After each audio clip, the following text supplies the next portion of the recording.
Olá pessoal, estamos aqui em mais um podcast Arte e Servir, retomando nossas atividades, né, Cacá? É, Nesse ano de 2023. Dizem que as coisas no Brasil só começam depois do Carnaval. Nós exatamente. estamos retomando aqui depois do Carnaval, mas não é só por causa disso, não. A É, gente teve uma reestruturação aqui no nosso estúdio. Essas chuvas de janeiro pesadas, né, Cacá? muito Acabou pesado. que teve uma necessidade da gente fazer uma reformulação aqui para poder a preservação dos nossos equipamentos.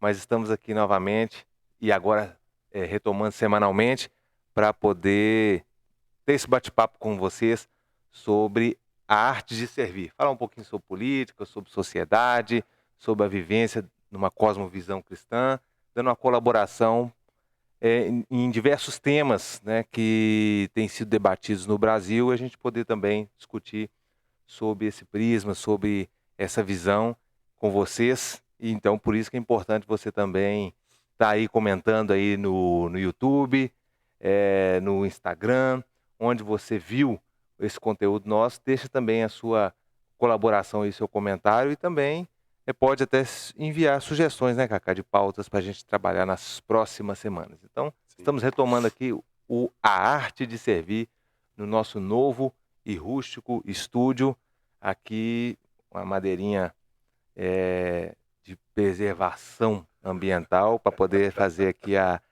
nossa indicativa aqui da sustentabilidade também. É isso aí, Amém. Cacá? Vamos que vamos, Ivan. 2023, eu acho que nós temos um grande desafio, né, de ajudar, né, a pautar, né, os assuntos mais importantes dentro da teologia pública, né, dentro da política, né. É um desafio muito grande porque nós ainda estamos vivendo um cenário muito polarizado, muito polarizado. Para alguns a eleição já acabou, né? Nós podemos ver, né, o próprio governador de São Paulo e o presidente Lula, junto com Marina, né, o que aconteceu em São Paulo agora, se unindo já numa perspectiva de frente ampla, olhando para as pessoas que mais precisam, é, dando atenção devida, e existem outros que ainda estão dentro, em cima do palanque eleitoral, fazendo oposição por oposição, tentando entender e atacar os pontos dos adversários por uma questão eleitoreira. Não estamos em um ano eleitoral, né? Graças a Deus. Sim. Os anos eleitorais, eles são muito sufocantes, a pauta política, ela gira apenas em torno das eleições, mas ano que vem, 2024, nós estaremos em mais um ano eleitoral. Mas agora, temos 2 meses de governo do presidente Lula, né? Aconteceu muita coisa, né? Antes do carnaval, já foi 2 meses bem intensos, muitas coisas acontecendo, tanto no campo da política quanto no campo da economia, né? Tem muitos abalos aí, né, Ivan? Muitas situações acontecendo aí dentro do, do, do cenário econômico. E nós temos muitas coisas para conversar. Então, esteja junto com a gente aqui, nós vamos conversar sobre muitos assuntos. Esse, esse podcast, Arte de Servir, ele tem como objetivo trabalhar, né? A arte de servir é a palavra política, né, em grego, né? Seria a, a arte de servir a polis, né? O que é coletivo. Então, as pautas serão voltadas para essa questão coletiva. Então, Ivan, quais são as, as principais notícias aí e situações que nós podemos comentar e trabalhar hoje? Cacá, você introduziu aí esse assunto sobre as chuvas de São Paulo, e eu até comentei aqui que a gente teve uma dificuldade aqui com o nosso estúdio em janeiro devido às fortes chuvas, né? Que caíram aqui na nossa região e afetaram até aqui nosso estúdio. Mas a gente está, de certa forma, acostumado em janeiro de ter chuvas muito fortes. Aham. Mas às vezes vem mais do que a gente vem acumulando janeiros, né? E às vezes esse período de dezembro, janeiro, né? Em que sucessivamente você vai tendo recordes de chuva, Uhum. né? Então, de certa forma, você tem uma linha histórica ali, que o recorde foi tal, de repente chega um dezembro, um janeiro que se passa daquilo. Então, Hum, aqui, por exemplo, na região metropolitana de Belo Horizonte, e nessa divisa entre Contagem e Belo Horizonte, a gente está sempre vendo aquela questão ali da Tereza Cristina, né? Aquela água que chega ali do córrego do Ferrugem, na hora que pega aham, aquele ângulo de 90 graus na Tereza Cristina, inunda aquilo tudo. E muito forte agora, nesses dias, a gente viu o que aconteceu em São Paulo. Foi o recorde de chuva, né, em quantidade de concentração de chuva que São Paulo já teve. E foi muito interessante a gente ver ali unidos Marina Silva e o governador de São Paulo sobrevoando, né, e até mesmo por terra visitando os locais e pensando juntos soluções sim, para isso. Então, uma frase que me veio muito interessante vendo aquela cena é como que a realidade ela se impõe, os fatos se impõem diante daquilo que é dito, é achado, é pensado por algumas pessoas, né? E a gente via muito uma discussão que teve no ano passado, quando de ano eleitoral, sobre a questão do clima, sobre a questão do aquecimento global, sobre a questão do desequilíbrio em relação a lugares que estão tendo chuvas severas, lugares que estão tendo seca severa, né? Mais do que o acostumado. E a gente vê o que aconteceu em São Paulo e um alinhamento de uma figura de direita, vamos colocar assim, o governador de São Paulo, que até ontem estava num governo que não dava a devida atenção sobre essa questão das mudanças climáticas, e de repente agora ele é governador dos maiores estados do Brasil e a realidade se impôs para ele sobre como que é severo e é importante se observar a questão do clima, né? E aí ele junto com Marina Silva para poder pensar soluções para poder mitigar essa força, né, desse fenômeno natural, desequilibrado pela ação do homem, né? A chuva é um fenômeno natural, mas ela tem sido desequilibrada pela ação do homem, de forma que a gente tem lugares que estão tendo chuvas recorde, tem lugares que nós estamos tendo secas, né, muito grandes, e o governador de São Paulo sofreu isso de forma muito grande agora e está tendo que buscar alternativas, né? Mas é a importância da gente levar a sério, né, a ciência nos seus estudos sobre as questões naturais e políticas públicas voltadas para poder a gente reestruturar a forma de atuação do homem hoje diante da natureza e diante da sua ação econômica, né? E então, eu achei muito interessante isso acontecer em São Paulo e nesse momento, interessante do ponto de vista da análise, né, política, da análise social, da análise de uma visão ideológica que tentou se impor durante esses últimos anos no Brasil, de não dar a devida atenção para estas mudanças climáticas, né? Então a gente vê hoje um novo momento de pensamento político sobre isso no Brasil e até um governador que há pouco tempo totalmente alinhado a um governo que não dava a devida importância para a questão do clima se viu no meio de uma das maiores catástrofes climáticas, né, da história de São Paulo, tendo que atuar. e não negou, Então, né? Eu acho exatamente, que porque a realidade se impôs para ele.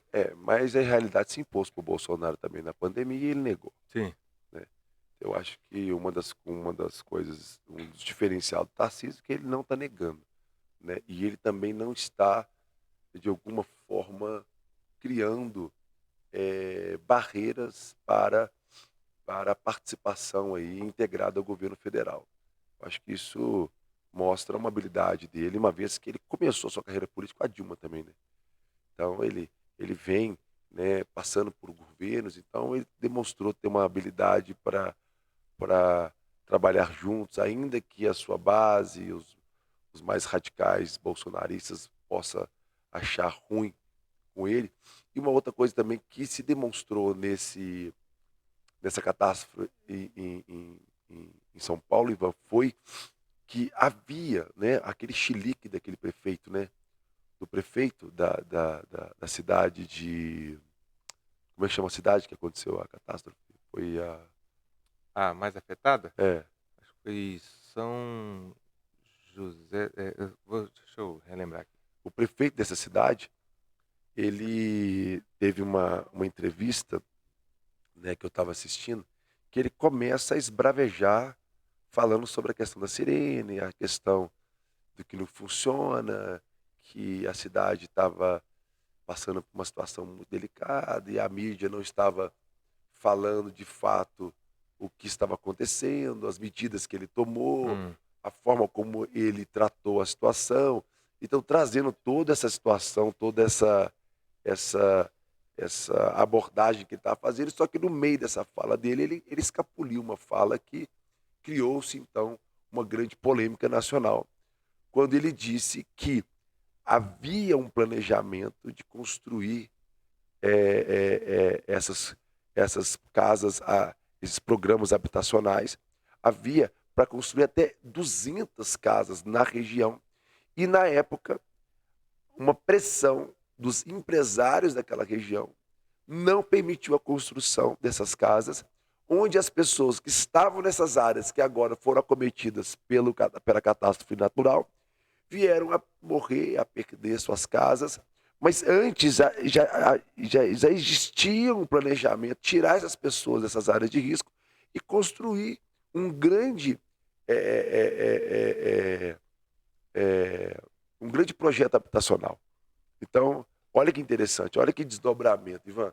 Então, além, eu falei São José, mas não, é São Luís. São Luís do é, Piraitinga. isso aí, é o prefeito dessa cidade. Inclusive, um dos ministros, o ministro da comunicação do Bolsonaro, era morador dessa região e foi um dos protagonistas nessa discussão de não deixar o pobre morar perto dos grandes condomínios que tem na região. Então é uma coisa muito doida isso, né? Você pensa que é uma catástrofe apenas natural? Não. Existe uma negligência enorme também das autoridades que permitiu o lobby e até a pressão dos empresários, dos mais ricos daquela cidade, de não levar à frente um grande projeto habitacional que tiraria as pessoas da zona de risco e traria essas pessoas para um projeto aí que beneficiaria aí, mais de 200 famílias, um projeto de segurança, é, não só de segurança habitacional, né? Então, olha que interessante, Ivan. É. É, é Tem que um. ficar muito atento com isso. Aqui mesmo que eu falei desse limite ali de Contagem, Belo Horizonte, né? O nosso córrego do Ferrugem, na hora que vira ali a Tereza Cristina, né? Que é o início do Rio Arrudas. Aquilo ali só não encheu de novo esse ano porque as chuvas não foram tão fortes quanto a gente teve ali em 2019 e 2020. Porque, infelizmente, as obras que estão projetadas, né, há quase uma década, para poder, aliás, mais de uma década, né, o projeto dessas obras, para poder resolver aquele problema, não foram É, terminadas, né? Não foram terminadas, que é a barragem, a bacia de contenção ali lá do em cima. Ferrugem, ali no Barriacho, tem uma Aham. obra ali atrás do shopping, do shopping Itaú. Então, são obras que não foram terminadas também, que poderiam resolver, né, Sim. essa situação. Então, Deus nos livre, mas se no próximo dezembro, janeiro, chuvas fortes, essas obras não tiverem sido concluídas, possivelmente nós teremos a repetição desses quadros, daquelas casas totalmente inundadas, as pessoas perdem novamente tudo que construíram, né? Uhum. O colchão, a geladeira, o fogão. Então, a importância de políticas públicas que possam voltar realmente os olhos Uhum. para essas populações de baixa renda, essas populações de maior vulnerabilidade, né? De uma De forma preventiva, né? Tipo forma assim. preventiva, que estão sofrendo por esse desequilíbrio climático, que é culpa Sim, de todo um cenário internacional, mas que o Brasil tem que fazer sua parte sim. por causa da extensão do seu território e por ter áreas de importante bombeamento, né, de água, Uhum. como a nossa floresta amazônica, Sim, sim. como o que irrigam, né, toda o nosso centro-oeste com água bombeada pela floresta amazônica, mas que ali, de repente, com o desequilíbrio térmico que a gente tem no planeta, essas águas podem ser desviadas para um lado para o outro, podem estar também chegando em um momento que não é, que há uma concentração, né, dessa captação de água, desse momento da água realmente virar chuva, né, e por causa dos ventos. Então, assim, todo um ecossistema internacional. O Brasil tem sua parcela de participação, mas a gente precisa exatamente de que esses acordos internacionais possam ser cumpridos, Sim, porque depende do aquecimento lá da China, do aquecimento nos Estados Unidos, do aquecimento na Europa. Isso tudo nós estamos dentro do mesmo aquário, né? O mundo está dentro do mesmo aquário ali, e onde que toda mudança climática vai afetar um ou outro. Mas, infelizmente, países subdesenvolvidos como o Brasil, ou países em desenvolvimento, né, como o Brasil, podem sofrer mais com isso, porque tem essa dificuldade de tomar as medidas infraestruturas e da necessárias para poder infraestrutura que não é, mitigar é, o avanço disso tudo, né, Cacá? Cacá, tem um outro tema importante da gente poder discutir, que foi veio à tona com muita força essa semana, que foi aquela questão da fiscalização do Ministério Público, da Polícia Federal e do Ministério do Trabalho nas vinícolas lá do Rio Grande do Sul. Você viu isso? vi, Que coisa sinistra, né? sim, A verdade é que ali é uma coisa que a gente sempre está vendo, mas acho que essa veio tomou uma proporção midiática muito forte, talvez principalmente por dois fatores. Pela pujança, né, que se tem as vinícolas do Rio Grande do Sul, né, com a sim. produção de suco, com a produção de vinho, vinhos até exportados, né? E talvez até mais pela fala depois do vereador lá do município do Rio Grande do Sul, que fez uma fala horrível, uma fala Xenofóbico, e carregada de racismo, preconceito. de preconceitos, né? Então esse tema tomou uma proporção muito grande, e como deve ser dada mesmo, né? Porque aí nós estamos em 2023 e sim, infelizmente, nós ainda temos trabalho escravo no Brasil, né. Usa-se até um termo para poder fazer uma diferenciação do trabalho escravo que nós tivemos, com mão de obra trazida, presa da África, né. Então hoje se usa o termo trabalho análogo ao escravo, mas porque as configurações ali de condição de trabalho dessas pessoas, e muitos são semelhantes ao trabalho escravo, né. Sim, São pessoas colocadas em regime de trabalho, 15 eh, horas de trabalho. 15 horas de trabalho, colocados em alojamentos sem ventilação, com comida, racionada ou reduzida, né. Pessoas que não recebem pela hora que trabalharam, pessoas que estão consideradas como se tivessem dívida com o contratante, né, entre aspas, né, então Privação de dívidas liberdade também. impagáveis, né, e elas não podem ir embora antes de terminar de pagar aquela dívida. Então, meu Deus do céu, a gente vê uma indústria rica como a indústria da produção de vinhos, da produção de suco, né, contratando, ou seja, na verdade, utilizando desse tipo de mão de obra para poder produzirem a riqueza, né, desses empresários que vivem vidas, de empresários bem-sucedidos à custa de uma mão de obra escrava, né, Cacá? É É, uma coisa impressionante. e uma coisa que me chamou muita atenção, né, que quando eu fiz o curso de Ciências Políticas, uma coisa que foi muito interessante para mim estudar uma matéria sobre branqueamento populacional.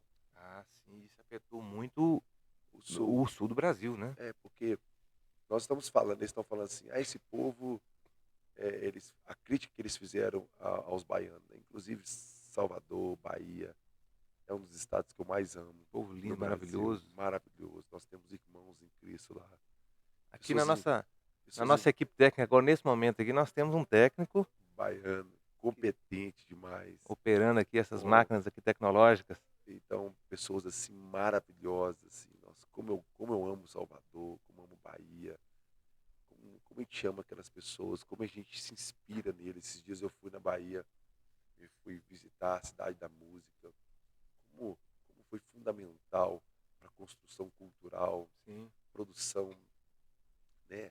Você pega os nomes, né, da música baiana, né? Raul Seixas é baiano, sabia disso? loucura. Do rock Do ao rock, axé. do rock. Então, tipo assim, você tem assim os novos baianos, a cultura do Brasil passa pela Bahia, e não só isso, mas também assim são extremamente trabalhadores. A capital Salvador é uma maravilhosa, né? Muito organizada, uma capacidade de promover tecnologia. É, e é interessante que se você for tratar, né, eles falam assim, essas pessoas só sabem bater tambor, né? E Mas fica o próprio sul do Brasil, ô Ivan, ele foi colonizado, ele foi colonizado não por pessoas trabalhadoras, assim, se você for pegar, eles estavam assim, literalmente fugindo da Europa por outros motivos também, que são motivos assim, é, na época de extrema é, é, é, de extremo sofrimento, sim, aqueles né? povos, né? Exatamente. Mas quando eles chegaram no Brasil, eles não chegaram no Brasil porque esse povo que estava aqui há 400 anos trabalhando, que são os negros que estavam aqui trabalhando e realmente construindo o Brasil, essas pessoas, né, não tiveram acesso às terras, não tiveram incentivo para a construção das suas casas, para a plantação. Pelo contrário, foram expulsos das fazendas.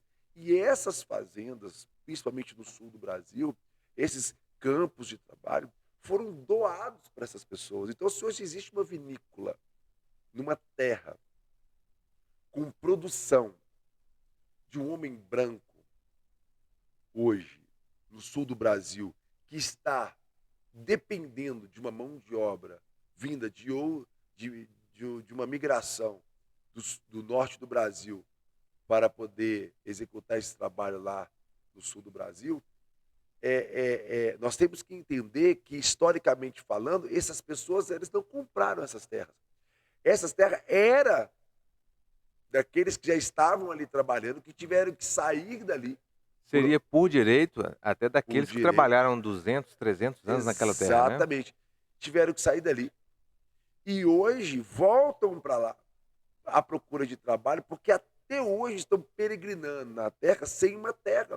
Sim. Porque a terra que eles trabalharam foi dada de graça por incentivos na época do próprio governo, por uma questão de branqueamento populacional, uma questão racial, literalmente, de racismo estrutural. Sim, E hoje, um camarada fala uma besteira daquela ali, uma posição extremamente xenofóbica, né? sim. Assim, desfazendo a cultura de um povo maravilhoso, que é parte da cultura brasileira, que é raiz, e, em vez de fazer um pronunciamento de reposicionamento, gente, foi um equívoco, foi errado, a gente não concorda com isso. E para piorar, o marketing de uma das vinícolas vira e fala assim, que nós temos um problema hoje de mão de obra nas vinícolas, olha o que o marketing fez. Por que essas pessoas só sabem viver de Bolsa Família e não querem trabalhar? São sujas, não querem trabalhar, são incompetentes. Então, tipo assim, o cara ainda piora.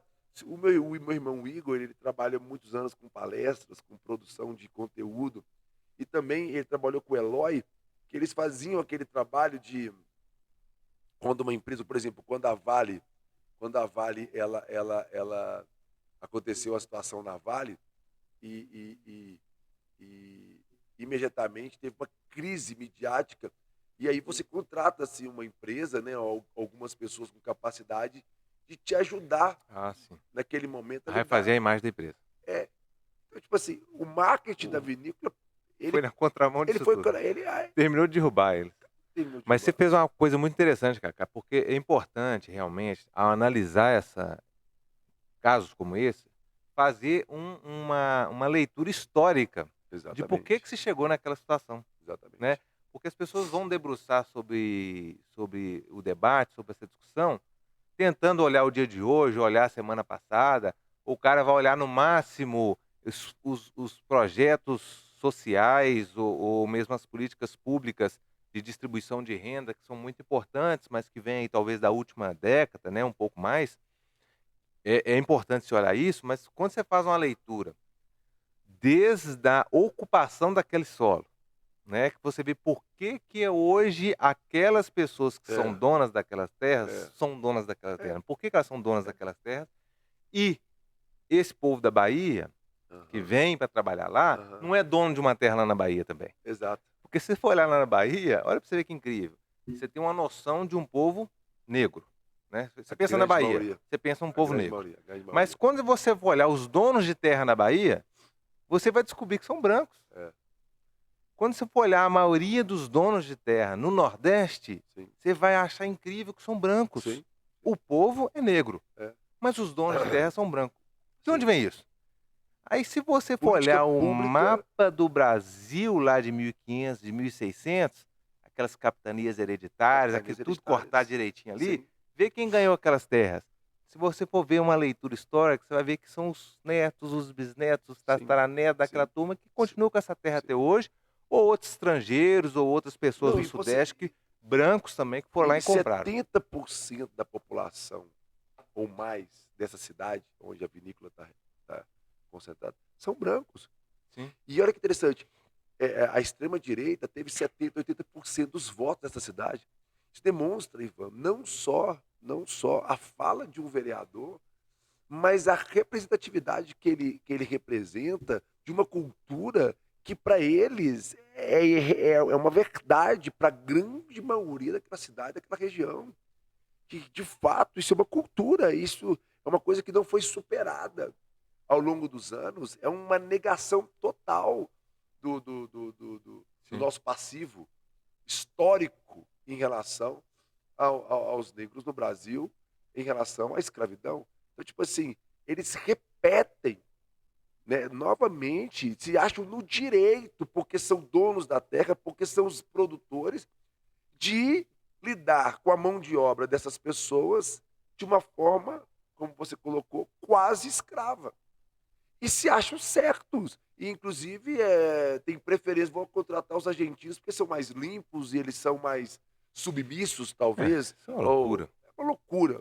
Mas aí ele fala do problema de mão de obra local. O problema de mão de obra local é porque você tem uma população branca, maioria naquela região, que também é herdeira de algum tipo de divisão de terra que houve nesses últimos séculos.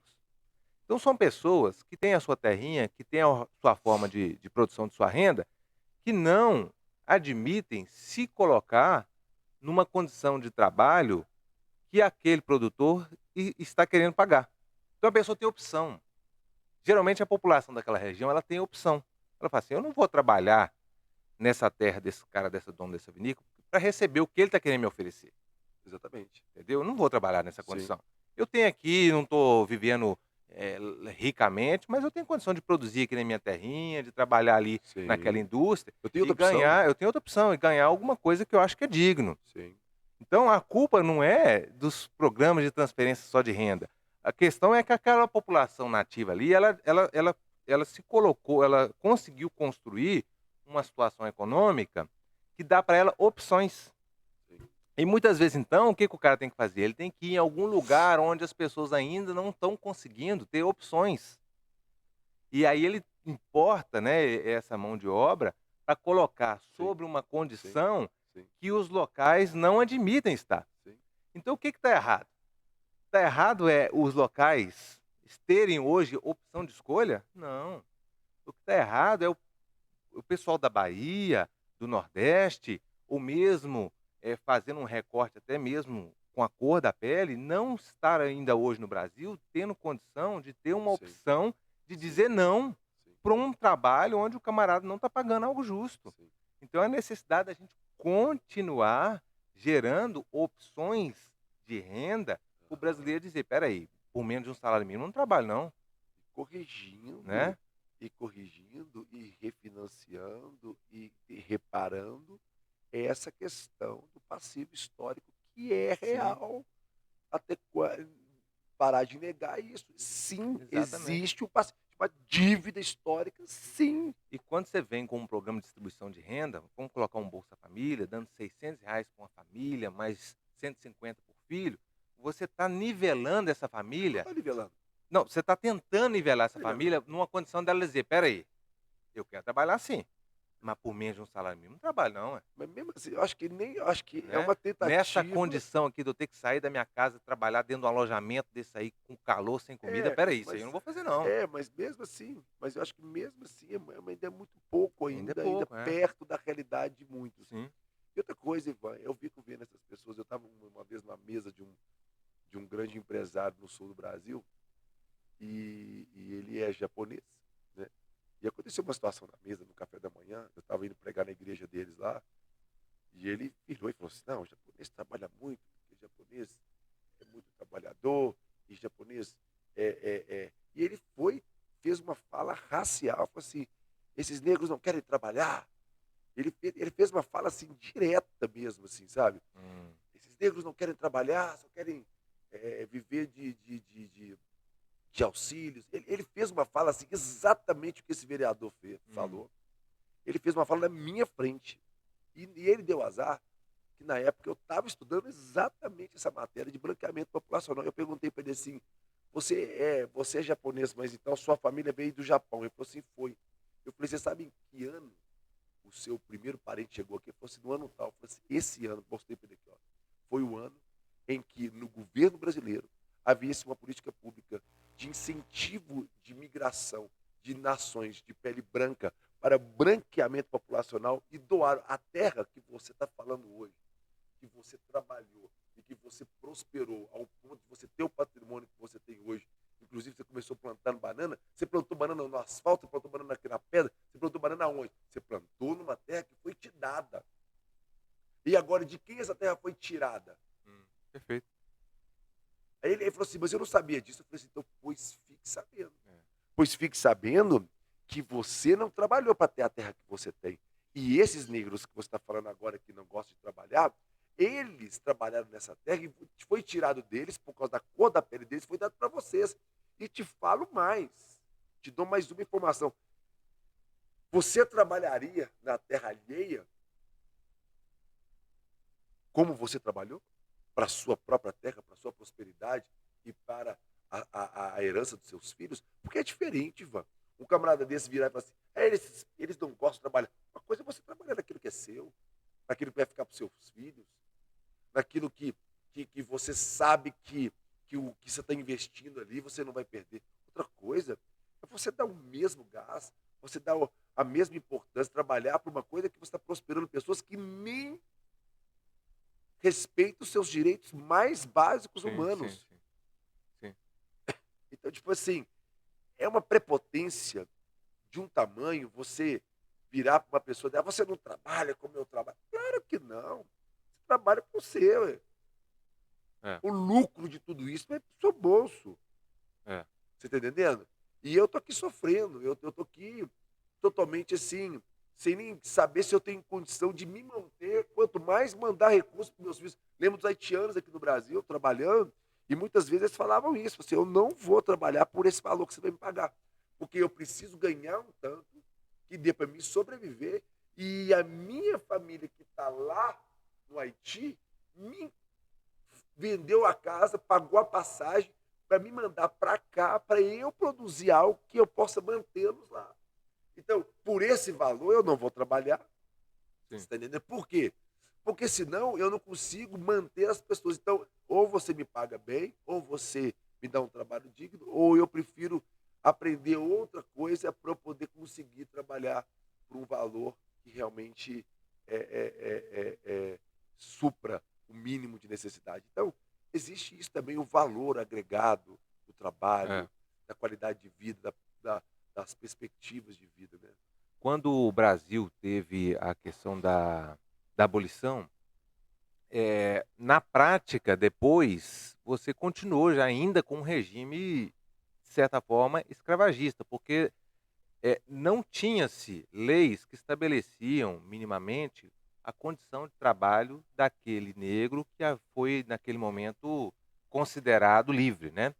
Então, a negociação da forma de trabalho se dava para trocar ainda por a condição de morar na fazenda, de comer. Sim. Então, não se tinha, às vezes, talvez, o castigo, o severo imposto pelo regime da escravidão, castigo físico, né, mas ainda um aprisionamento moral, um aprisionamento ainda da condição do ser humano não ser livre para poder, ter o seu lugar para morar e ter a dignidade de ter a sua condição de ser considerado um profissional, né.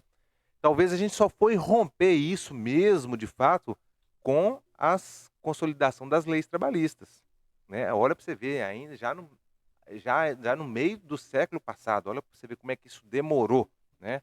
Quando veio a carteira de trabalho estabelecendo: "Olha, o regime mínimo de salário é esse, o regime mínimo de condição de trabalho é outro". Aham.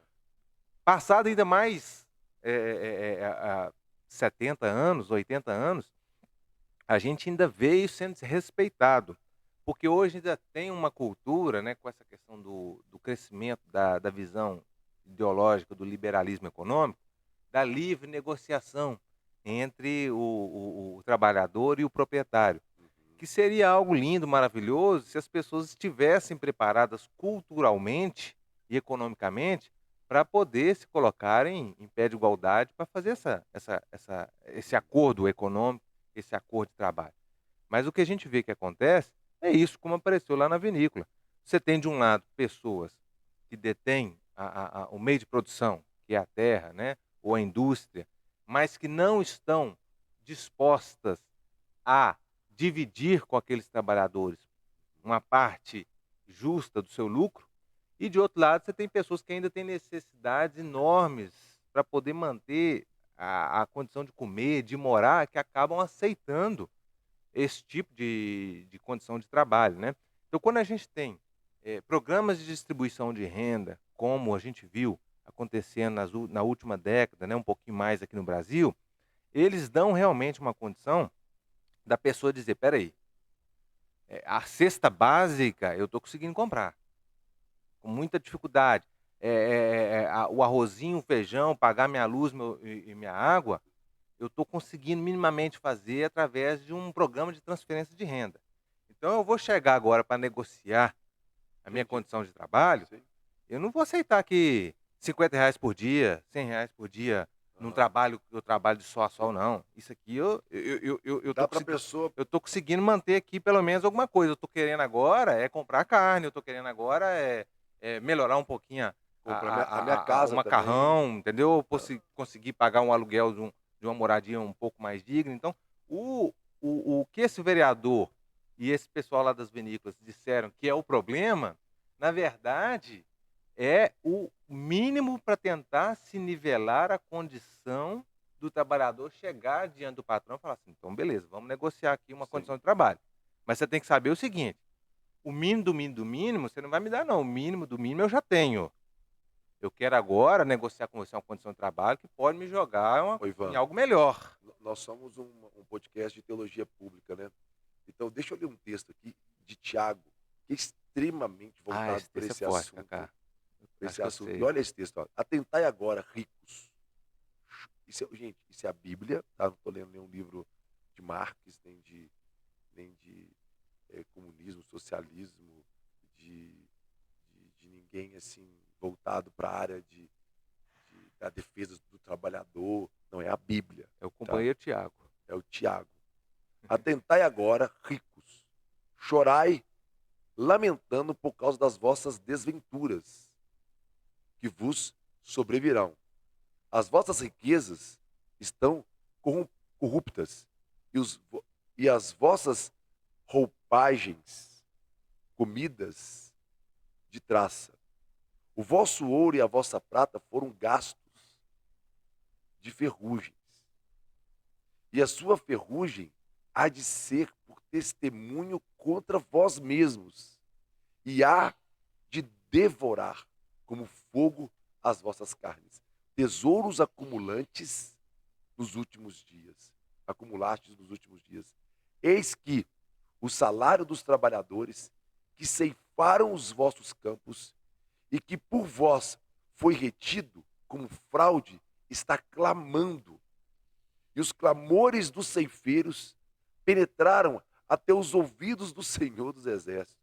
Sinistro. Tens vivido de uma forma regaladamente sobre a terra. Tendes vivido nos prazeres, tem engordado os vossos corações em dia de matança. Tendes condenado e matado o justo, sem que eles vos faça resistência. Não é muito atual, Ivan? Parece que você está lendo Um uma jornal leitura da newsletter da semana da passada. semana passada. É. Coisa louca. É. E, Cacá, um outro povo que também teve a sua terra, o seu direito de terra tomado, Sim. nessa mesma construção histórica do Brasil, que você falou aí da questão dos negros, são os É, índios, são os né? índios. E aí a gente até Impressionante. entrando numa outra coisa impressionante que aconteceu nesses últimos 2 meses aqui no Brasil, que foi o momento que o Brasil percebeu que estávamos diante de um extermínio de um povo originário do Brasil, que são os Yanomamis, né, Cacá? É.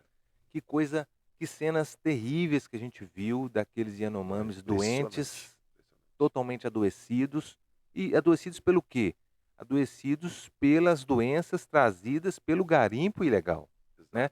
Porque algumas pessoas até podem pensar assim, mas o índio não deve ficar, não é isolado mesmo, por que agora vocês estão querendo lá levar saúde, levar comida para eles?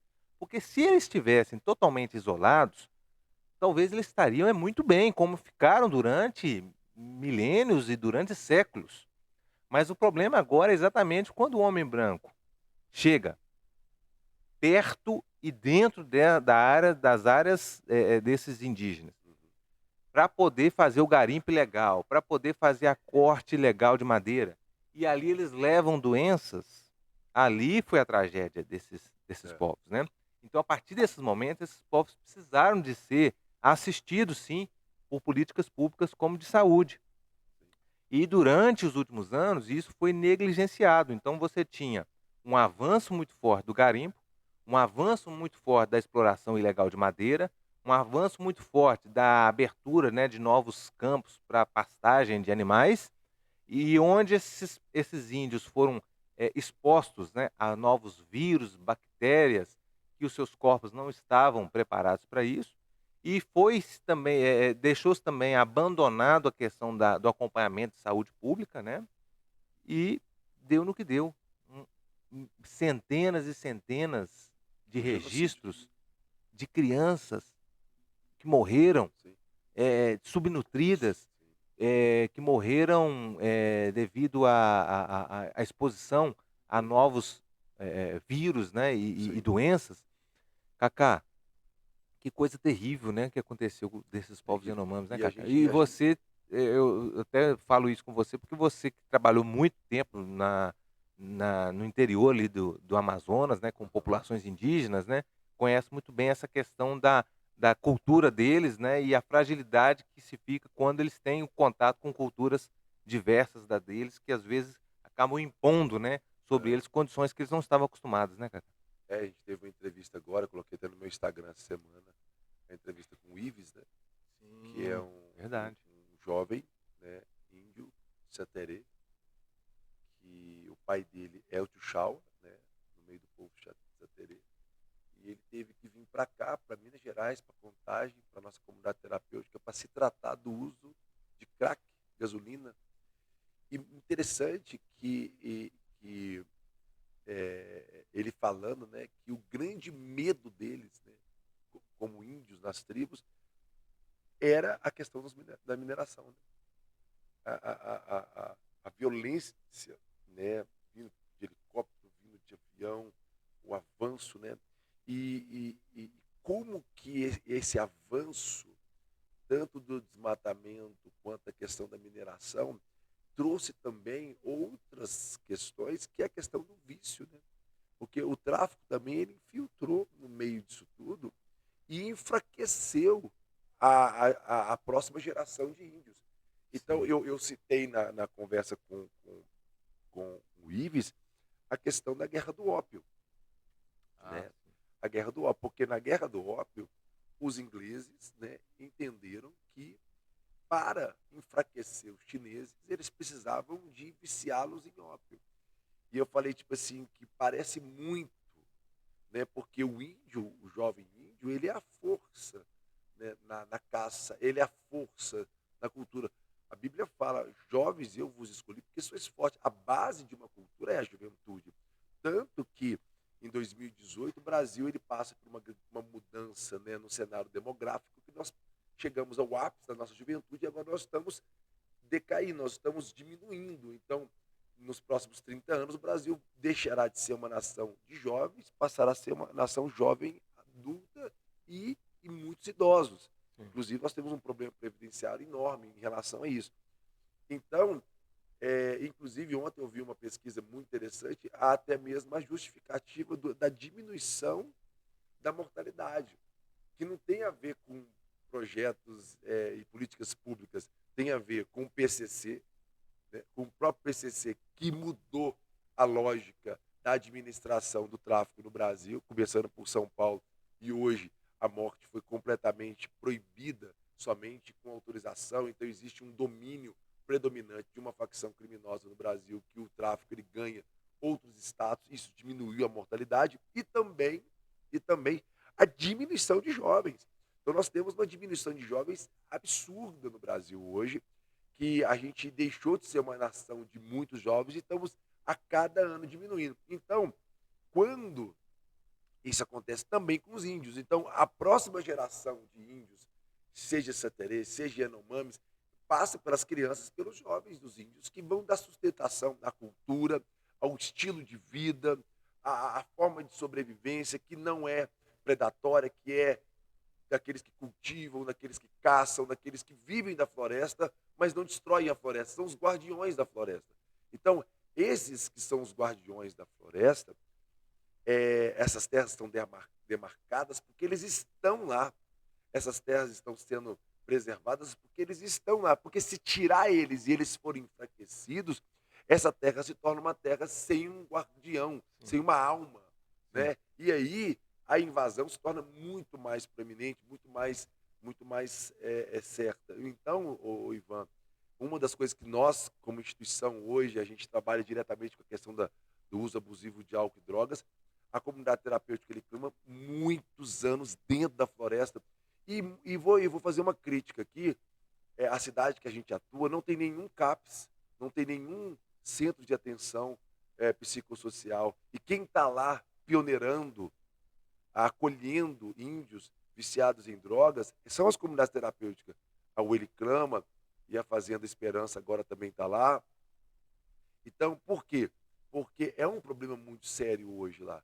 E o ponto que eu quero trazer é que, se não houver também, nesse momento, para esses povos, uma política de saúde mental, de financiamento, de trabalhos que possam, de fato, atender esses jovens, a tendência é perder a próxima geração de índios, e aí pode ser uma coisa que uma situação irrecuperável.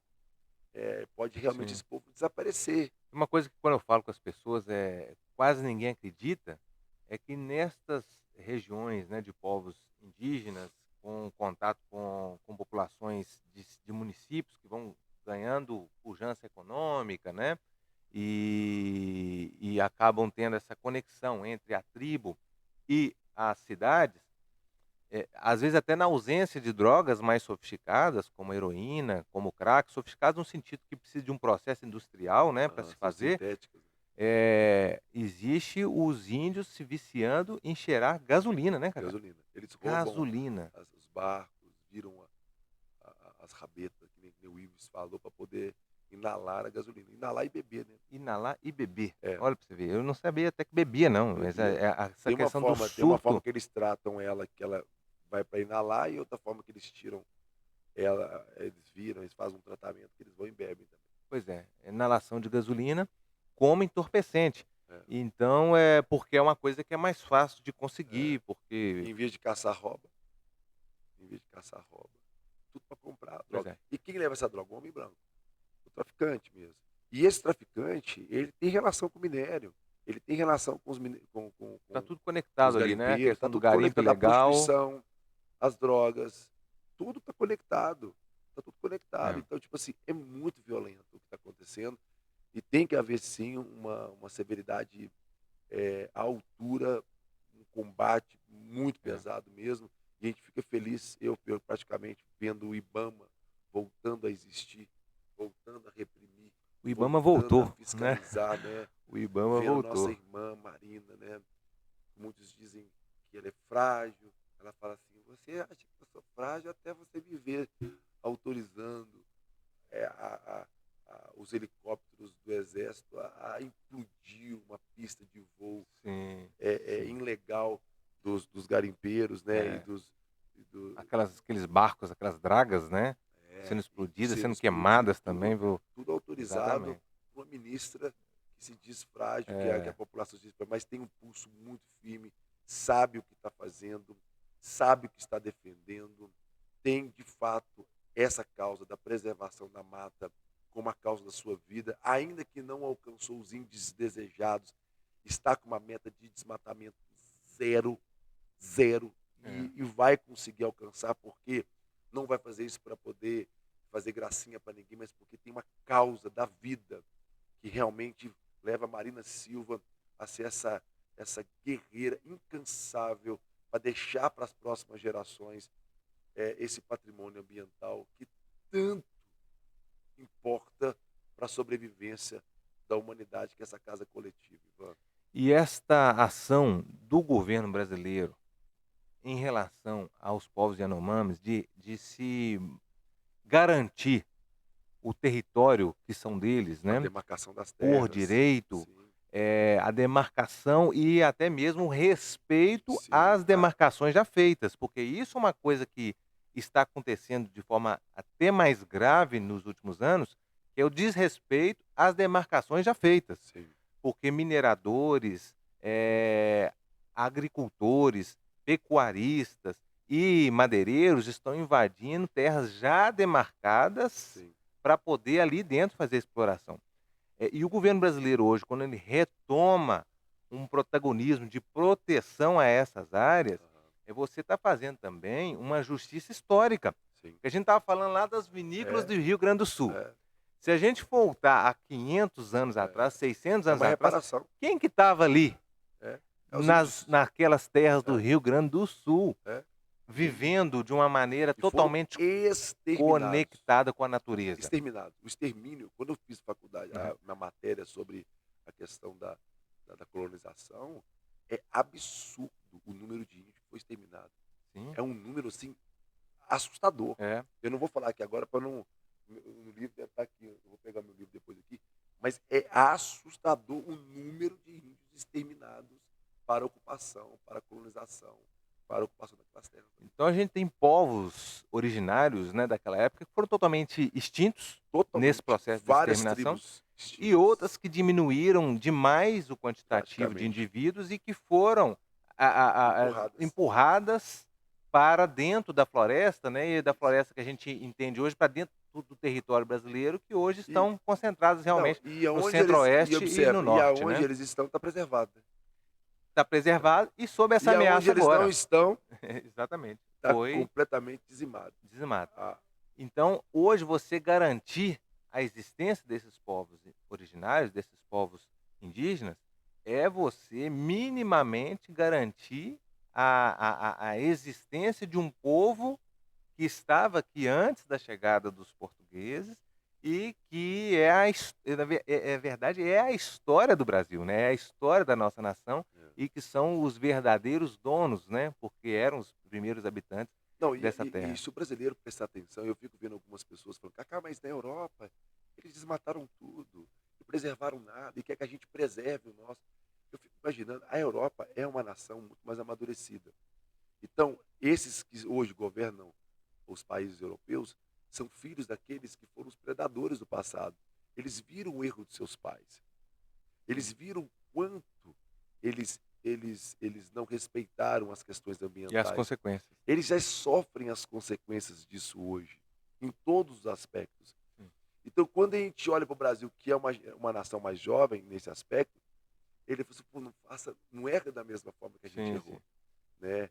Eh, tenta, pensa, porque aí e o brasileiro: "Não, não, a gente quer desmatar, porque vocês mataram o seu, vamos matar o nosso também, porque vocês querem que".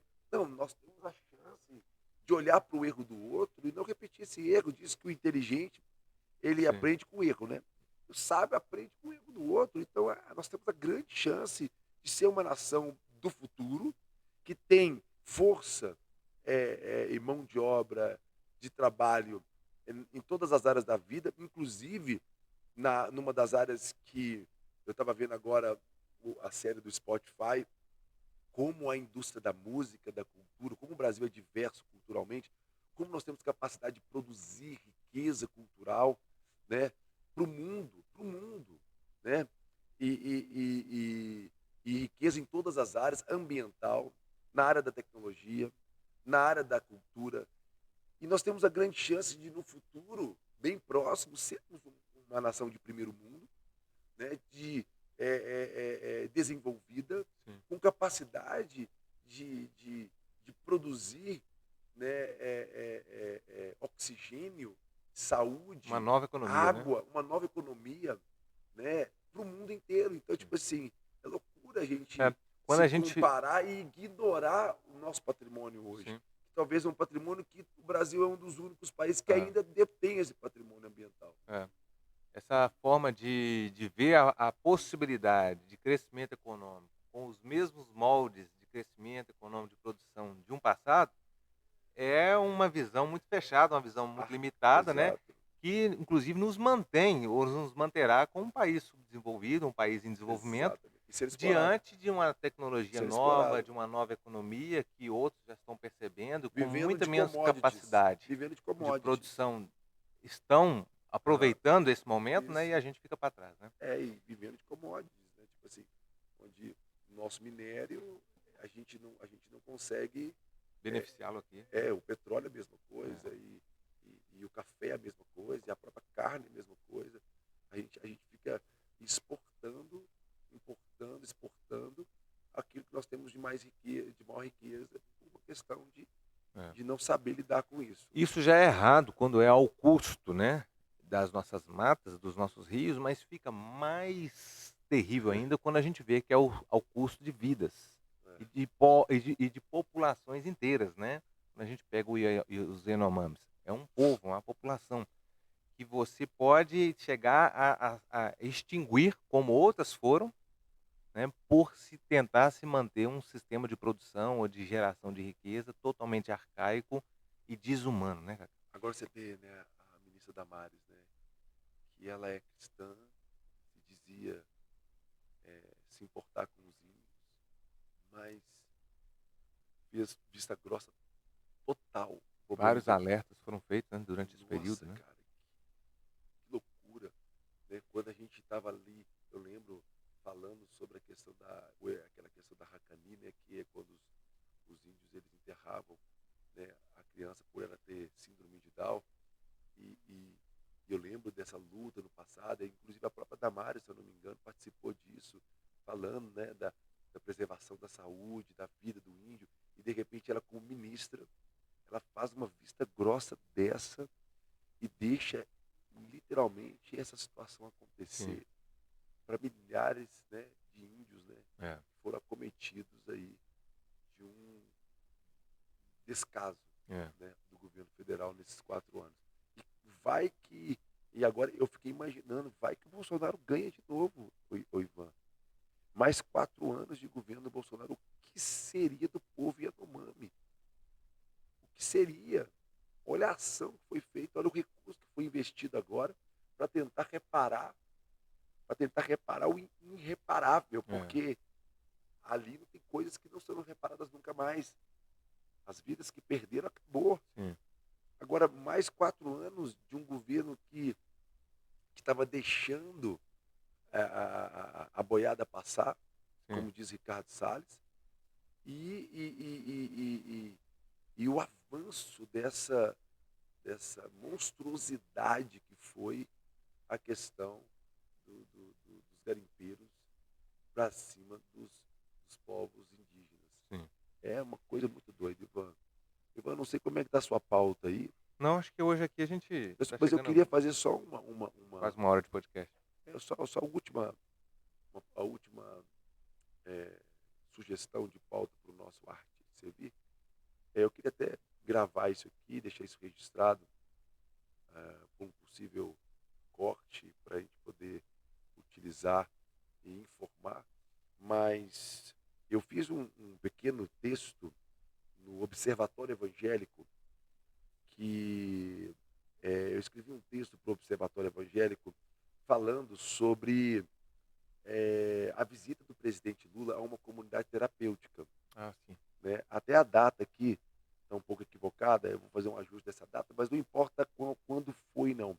Importa que o atual presidente Lula, há um tempo atrás, ele visitou uma comunidade terapêutica no Piauí, onde ele fez algumas falas históricas que o Lula nunca tinha presenciado. E ele diz assim: eu não sabia que é assim que funcionava uma comunidade terapêutica. E eu percebi nessa fala do Lula algo muito importante, até mesmo para a esquerda, até mesmo para aqueles que são militantes da esquerda, onde apostam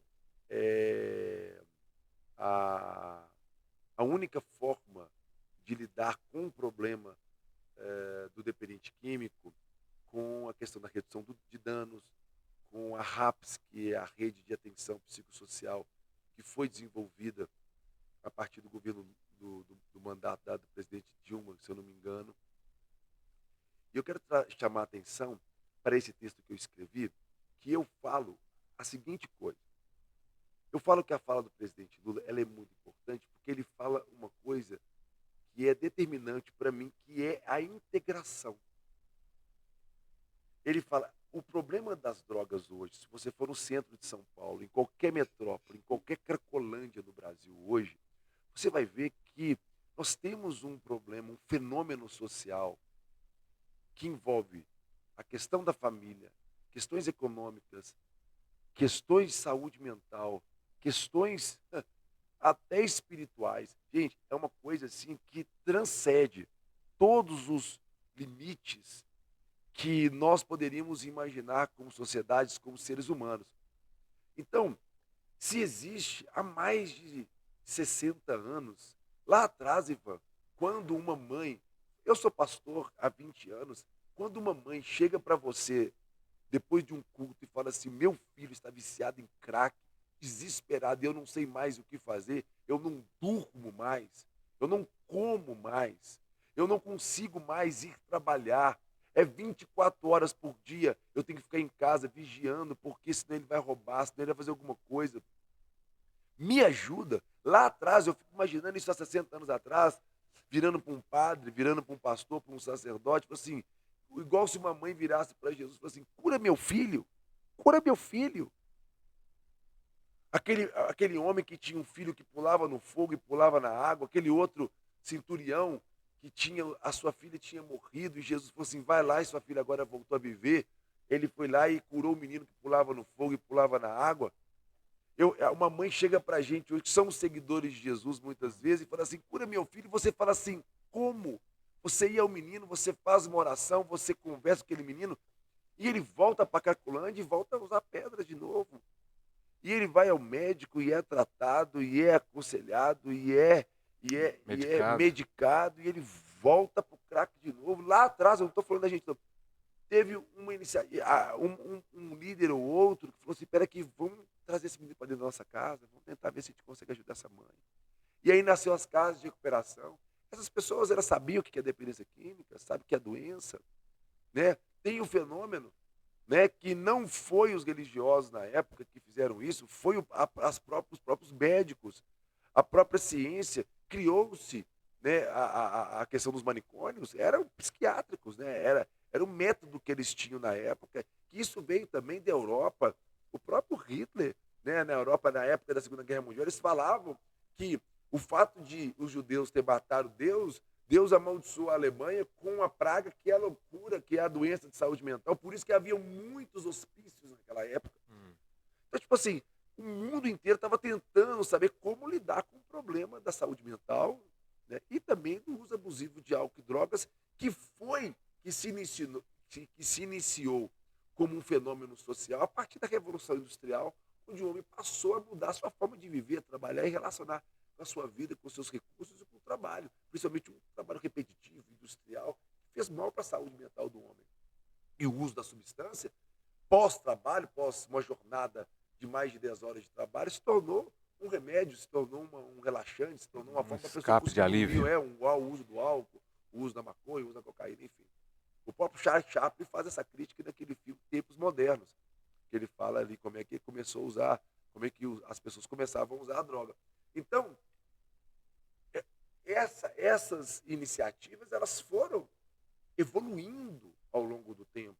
As casas de recuperação foram se transformando em comunidades terapêuticas, foi se profissionalizando, foi melhorando, veio a ciência, os profissionais da saúde mental, como começou na Holanda, por exemplo, nas políticas de redução de danos, que nem começou com o problema das drogas diretamente, a redução de danos é por causa da questão dos DSTs, das doenças sexualmente transmissíveis, e também transmitida pela agulha da heroína usada Hum, na Holanda, no mundo inteiro naquela época, que transmitia a AIDS. Então, a redução de danos o governo começou a distribuir seringas para todo mundo para poder reduzir o impacto. A pessoa já tem um problema da da droga e ainda contaminação cruzada, uma né? comorbidade, agora vai ter um problema também da questão do HIV, enfim. Então aí começou a ideia, então vamos reduzir danos, que é uma ideia legal, aqui no Ele Clama hoje mesmo, a gente não fazia no passado o uso do tabaco, hoje a gente faz o uso do tabaco. Hoje as pessoas, elas, Permite, né, o uso. a gente permite, a pessoa quer parar de usar crack, mas ela é usuária de cigarro, né? Cigarro comum. A gente faz uma proposta para essa pessoa para ela não parar de usar o cigarro, mas parar de usar o crack, que é uma droga muito mais destrutiva. Então a gente tem também absorvido essas ideias, mas vem hoje a saúde mental, e ontem, como eu vi ontem, um banner falando assim, vamos acabar com as comunidades terapêuticas, e considerando e falando que as comunidades terapêuticas são os novos manicômios, isso é um absurdo, isso é uma mentira, isso é uma mentira. Isso é um pensamento extremo de uma militância que não sabe, que não viveu nos últimos 20 anos. Eu moro dentro de uma comunidade terapêutica e eu não moro dentro de um hospício. Eu moro num lugar extremamente harmonioso, um lugar com harmonia, com horários, um lugar que é a porteira aberta. A pessoa pode ir embora a hora que ela quiser, não é involuntário, é voluntário. É onde a pessoa pede para a gente, por ela não conseguir lidar com o uso compulsivo daquela droga, ela pede a gente para poder estar submetida aos cuidados com o psicólogo, com assistência social, com profissionais da área da saúde, com alimentação, com esporte, com espiritualidade, com tudo que é a vida, com o trabalho, que é o autocuidado, sabe? Tipo assim, tudo isso construído em um ambiente extremamente respeitoso, no Eliclame especificamente, sem proselitismo religioso, garantindo o direito das pessoas que têm outra religião de manifestar sua religião, com respeito com a questão religiosa, com a opção sexual dessa pessoa, não importa. O importa é que aquela pessoa ela quer parar de usar aquela droga que está destruindo a vida dela, que isso é extremamente também algo que nós temos que preservar do direito humano da pessoa, que se ela quer parar, se essa pessoa não quer ser acolhida, é só ela não vir, é só ela não aceitar o acolhimento. Mas se ela pediu, se ela aceitou estar sendo cuidada, assim como uma pessoa que está hospitalizada e sabe que não pode sair daqui do hospital porque corre risco de vida. Sim. Então hoje essa luta antimanicominal, ela é injusta. E a minha proposta que eu fiz nesse texto, e eu vejo que o presidente Lula hoje, ele está trabalhando para uma frente ampla, Nesse né, sentido que é também, um né? novo paradigma da política brasileira, que é sair dessas polarizações, que é parar com eles, nós ou eles, mas entender a força, entender o protagonismo, entender por exemplo, como Marina Silva hoje está no governo Lula, porque ela é uma autoridade climática, ponto. Entendeu o Alckmin como um personagem não só da saúde, mas também aceito da questão econômica, no diálogo com o grande mercado. Entender a Simone Tebet, né, como uma pessoa do agro, que está dentro do governo Lula hoje, mas equilibrada, com uma capacidade de dialogar, entendendo os pontos positivos e negativos. Essa frente ampla, ela se estende também para as políticas públicas, que não é apenas um pensamento que vai predominar para poder vencermos um inimigo talvez mais assim, injusto, mais difícil de vencer nos últimos anos da juventude, que é o uso abusivo de álcool e drogas. Né? Então, tipo assim, eu quero fazer essa fala, Ivan, e quero deixar aqui esse texto à disposição das pessoas, que vai estar na minha timeline do meu Instagram, que eu vou colocar lá, para que vocês possam ler e entender que nós não estamos falando que vocês estão errados. Nós estamos falando que a saúde mental está certa, tem muita coisa boa. Olha como eu gostaria, aqui no Ele Clama, quando uma pessoa precisar de um psiquiatra, precisar de um atendimento psiquiátrico, e ele poder fazer parte de uma rede complementar do CAPS-AD, poder ir lá ser atendido, e aí o psiquiatra prescrever e vir. A pessoa não quer pernoitar na rua, não quer voltar para a família, mas ela está numa comunidade terapêutica, ela vai nos dias de atendimento e volta, mas não, quer destruir, quer falar que está tudo errado, que é um manicômio. Gente, isso não é verdade, a população precisa entender que isso não é verdade, e que nós estamos aqui para unir forças, para lutar contra. Não é guerra às drogas, como os dizem no passado, mas é um enfrentamento correto no acolhimento, no tratamento, na reintegração, na prevenção dessa substância que tem acabado com a vida de milhares e milhares de jovens no Brasil. Então é o meu apelo, como um líder de uma comunidade terapêutica há 20 anos, é que esse governo, os deputados federais da nova frente parlamentar das comunidades terapêuticas, que seja de direita, seja de esquerda, sejam fortalecidos por aqueles que estão aqui, né, na ponta, acolhendo todos os dias as mães, os pais, os parentes, irmãos, tios, de pessoas que estão literalmente nas ruas, vivendo 24 horas debaixo do uso abusivo dessa substância que é o crack. Vulnerabilidade de saúde, muitas vezes vulnerabilidade econômica, social, né? Roubando, sendo presos, se integrando talvez até mesmo a ações criminosas para dar manutenção ao uso dessas drogas. Então eu faço aqui meu apelo, Ivan, e faço meu apelo porque o financiamento hoje, que é pequeno, que é pouco, que com pouco nós fazemos muito, das vagas dessas pessoas das comunidades terapêuticas, tem nos ajudado a profissionalizar, a melhorar o nosso equipamento, a melhorar a qualidade desse atendimento. Então fica aqui meu apelo ao governo federal, ao presidente Lula, a toda a equipe, o ministro do Desenvolvimento Social, a ministra da Saúde, né, a todos aqueles que estão diretamente lidando com essa temática no governo federal, que possa nos ajudar, visitar as comunidades terapêuticas, né, conhecer a Confrenact, a FETEB, né, a Cruz Azul, todos esses, a Fazenda Esperança, a Comunidade Ele Clama, todos aqueles que estão dando a vida, seu tempo, sua energia para ajudar essas pessoas e fazendo o melhor, com o que tem. Sim. E se tiver mais, nós faremos melhor, saiba disso.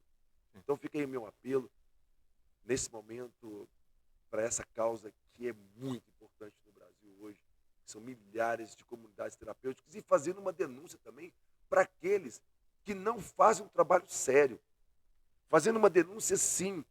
Uma vez eu estava na praça, só me permite falar só para a gente finalizar, eu era secretário de esporte aqui de Contagem, eu estava na praça da Jabuticaba por uma denúncia de uma juíza, eu acho que foi isso, que falou assim que preferiria o tempo que a praça era um lote vago. Olha o que ela falou, porque antigamente tinha os ratos, e para ela era melhor os ratos do que os jovens que vinham das periferias para poder frequentar aquela praça em frente à casa dela. E eu fui lá ver o que eles estavam fazendo. Ela estava falando que eles estavam roubando, uso de droga e prostituição. E quando eu cheguei lá, era uma batalha de b-boy. Era uma batalha de b-boy. E eu fiquei maravilhado com a capacidade de poesia. E eles estavam preparando para enfrentar um campeonato estadual de batalhas de b-boy. E tinha um ou outro Sim. usando uma maconha no canto, mas o grupo que estava ali maior estava ali concentrado numa Uma expressão cultural, né? uma expressão cultural. Quando a polícia chegou, e a polícia, a guarda municipal, e eu era secretário, e eu fui em direção ao comandante que estava liderando aquela operação, que ia tocar todo mundo da praça, ia prender aquele negócio todo. Eu falei assim, eu falei, ele falou assim, ô secretário, o que você está fazendo aqui? Eu falei assim, eu sou o secretário de esporte e juventude, então eu estou aqui para ver o que está acontecendo com a juventude de Contagem. Eles estão na praça, era 8 horas da noite, um horário super tranquilo, sem fazer barulho, porque eles estavam com uma caixinha de som que era igual aquelas caixas de marimbondo, que não dá para escutar nada, tadinhos, até sem estrutura nenhuma, fazendo rap, fazendo poesia, fazendo arte, dança, saindo do trabalho com mochila e indo direto para lá, porque eles estavam fazendo parte de uma competição. Aí eu falei assim, mas esses meninos, a denúncia que eu tenho é que são tudo criminosos e maconheiros. Aí eu fui, peguei o líder deles e trouxe, porque eu tinha conhecido, e falei assim, esse aqui é o líder deles. Aí o comandante falou assim, mas esses meninos estão todos usando droga. Eu falei assim, olha só, você pode observar. Tá vendo aqui lá? Tá usando droga. Vai, ninguém tá usando. Mas não generaliza todo mundo, não. Sim, sim. Não é porque existe uns que estão usando droga, que isso aqui, todo mundo que é maconheiro, viciado, traficante. Então, corrige quem está errado. Mas se você vê o que está acontecendo aqui, é uma manifestação cultural extremamente poderosa. Falei, comandante, entendeu? No outro dia eu peguei esse menino, levei na época um colega que era secretário, o secretário de segurança do município de Contagem. Pessoal, esse menino aqui, ó, é o líder desse movimento que está sendo denunciado injustamente, que estão fazendo cultura em Contagem. E outra coisa, eles vêm para essa praça da Jabuticaba porque lá na periferia, onde eles estão, lá é perigoso para eles. Então eles vêm para cá porque é um espaço público, iluminado, limpo, para que eles possam fazer o trabalho deles. Esse menino se tornou o presidente do Conselho Estadual, Municipal de Juventude na época. E eles passaram a ter voz. Eu consegui fazer essa articulação. Então, o pedido que eu faço é que corrija quem está fazendo errado. Se existe alguém usando estruturas para poder pegar dependentes químicos na rua, involuntariamente, colocar em sítios, para poder dopá-los, receber dinheiro da família e criar verdadeiros manicônios, corrige essas pessoas, mas não generaliza. Sim. Porque se você generalizar, vocês estão sendo injustos, porque existe trabalho muito sério que custa a nossa vida. Concorda comigo, Perfeito, Ivan? perfeito, muito justo. E é importante, inclusive, você falou do Conselho de Juventude, nesse momento, se ter também um olhar sobre os conselhos de política sobre drogas municipais, estaduais e nacionais, que já têm se reunido e discutido esse tema há décadas, né? E que tem que ter um direito agora de opinar sobre esse novo momento, de se olhar, de se repensar as políticas sobre drogas no Brasil. Inclusive, Contagem está com o seu conselho municipal desativado, né? Mais de 3 anos. Há mais de 3 anos. Então, pedir às autoridades do município de Contagem que chame a gente para dialogar, vamos construir as políticas sobre drogas aqui no município de Contagem, que é extremamente importante. Muito justo. Certo, Ivan? É isso aí, Cacá. Encerramos, foi muito bom, hein? Muito importante essa colocação sua. Vamos acompanhar esse tema aí também através do nosso podcast nos próximos semanas e meses. Tá bom. Pessoal, muito Valeu, obrigado. galera. Um grande abraço a todos. Não Grande deixe de abraço. deixar seu comentário aí também nas redes sociais. Até mais. Valeu.